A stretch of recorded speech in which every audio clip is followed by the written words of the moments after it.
Hi everyone, welcome to the Whiteley verse with me, Connor Whiteley, for another daily story with a chapter from one of my novellas.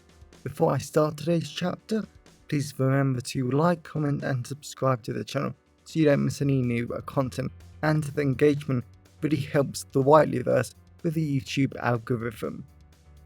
Also, if you want to buy this book and any of my other fiction, then they're all available from all major ebook retailers. You can order the paperback and hardback copies from Amazon, your local bookstore and local library if you requested.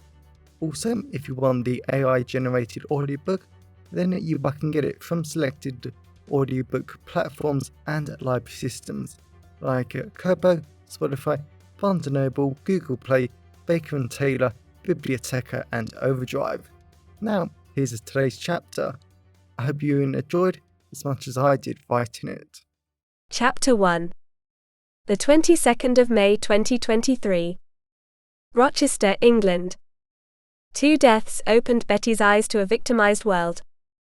Before Private Eye Bettie English became a private eye, mother and president of the British Private Eye Federation, she used to absolutely love hiking around the southeast of England. She knew all the routes, their level of hardness, and she just loved being out in nature. Granted, as Betty and her nephew Sean, with his tasteful and stylish pink highlights in his blonde hair, started to walk along the huge Medway Bridge, she was starting to realize that she might have been a tad out of shape for hiking. Medway Bridge wasn't anything too remarkable for a bridge. It was an immense, almost endlessly long concrete bridge where all different cars and lorries in their wide range of shapes, sizes and heights zoomed up and down, traveling at full speed. The huge black road was covered in potholes, lumps and bumps that Betty seriously didn't want any of the cars to hit in case something went wrong. She never wanted anyone to suffer, especially in a car accident. At least there was a large reinforced metal fence between the endless red footpath that could probably be another road lane in itself. And at least the footpath was smoother, better maintained, and no one was actually on there today besides her and Sean. A little odd considering May was the month of hiking in Betty's experience, but it just meant she didn't get stuck behind anyone. Betty liked how a warm spring breeze rushed past her gently as her and Sean started their journey across the bridge. They had already been walking for an hour or two, and Betty had wanted to do at least another 10 miles before returning to the car.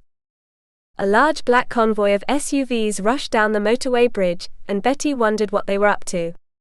Maybe they were important people, security services or even the police. But why they would want to be in Medway was a mystery all to itself. The air might have had hints of burning petrol mixed with the fresh scent of the river below them, the local pine forest, and the delightful hint of freshly cooked meat coming up from the retail park and restaurants below, but Betty really liked the smell. It was the perfect reminder that she wanted to get away from all the urban areas and just hike in the coldness of the woodland areas nearby. Betty was really glad that Sean had decided to join her for the hike. He had been busy for the past month with his master's dissertation, and getting the bulk of that done, so him and his wonderful boyfriend Harry could go on holiday together for a week. Betty had to admit, when they had gone away to Grand Canaria for a week, it had been weird, confusing, and one of Betty's friends had said that she was suffering from empty nest syndrome. She agreed, but she didn't like it. "The river's choppy today," Sean said, looking over the side. Betty nodded, as she stared down the sheer drop into the cold, icy, deadly river below. The water was swirling and whirling around itself violently. Small waves smashing into each other. "Let's just be glad no one's on the river today. Can you imagine what would happen if they fell in?" Betty asked. Sean shook his head like he wanted to shake away the thought. Betty hugged as the two of them kept walking on. "Thanks for coming with me." "You're welcome. I've been wanting to get out more anyway," Sean said. Betty was about to reply when she saw 2 figures up ahead. She could have sworn it was Sean's best friends Eric and Nathan. Betty kept on walking and realized that it was. She could recognize the cute couple anywhere, and they were wearing their normal jeans, t-shirt and trainer outfit they always did, and the look just suited them. "I didn't know Eric and Nathan walked through here," Betty said. Sean looked up ahead. "Nay, I didn't either. I haven't talked to them for 2-3 weeks because of uni work and the holiday. But I shared plenty of pics with them." Betty really hoped Sean had only shown them the G-rated photos he had shown her and her boyfriend Graham, and not anything more. Betty really regretted borrowing Sean's phone once. But it wasn't like her phone didn't have artful photos of Graham. Betty noticed Eric and Nathan were taking a selfie on the bridge, and they weren't looking very happy. It was a little weird for people to take a selfie on a bridge, especially on something as dull as Medway Bridge. Betty had always liked Eric and Nathan. They were funny, great people, and they were so good with Betty's twins Elizabeth and Harrison whenever they came round. Then Betty noticed that Eric and Nathan were climbing up onto the metal railing that stopped hikers falling into the river. They climbed over the bridge, so their legs were dangling off the edge. Betty immediately realized what was happening. She ran as fast as she could. Sean joined her. Betty had to stop them. She had to run faster. Sean overtook her. He was shouting.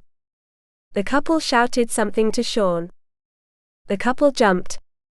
Betty went to stop. Sean started to climb up too. He was going to jump in after them. He wanted to save them. Betty tackled him to the ground. He kicked. He screamed. He punched. Betty just gripped him as she heard the splash. Welcome back everyone, it's me again, Connor Whiteley. So I really hope that you enjoyed today's story, because I flat out love writing, creating stories and sharing them with you. If you really enjoyed today's story, then please remember to like, comment and subscribe to the channel so you don't miss any new content, and the engagement really helps the Whiteleyverse with the YouTube algorithms. And if you want to buy this short story or any of my other fiction, then they're available from all major ebook retailers, and you can get them from your local library if you requested, and you can order the paperback copies from Amazon, your local bookstore or local library if you request it. Lastly, if you want to support the channel on a one-off basis, then you can now buy me a coffee at buymeacoffee.com/Connor Whiteley. Also, if you know anyone who would enjoy today's story, then please share it with them. I'm always really grateful when you wonderful people help spread the word about the channel. So, thanks for watching the Whiteleyverse, and I'll see you again soon. Have a great day, everyone.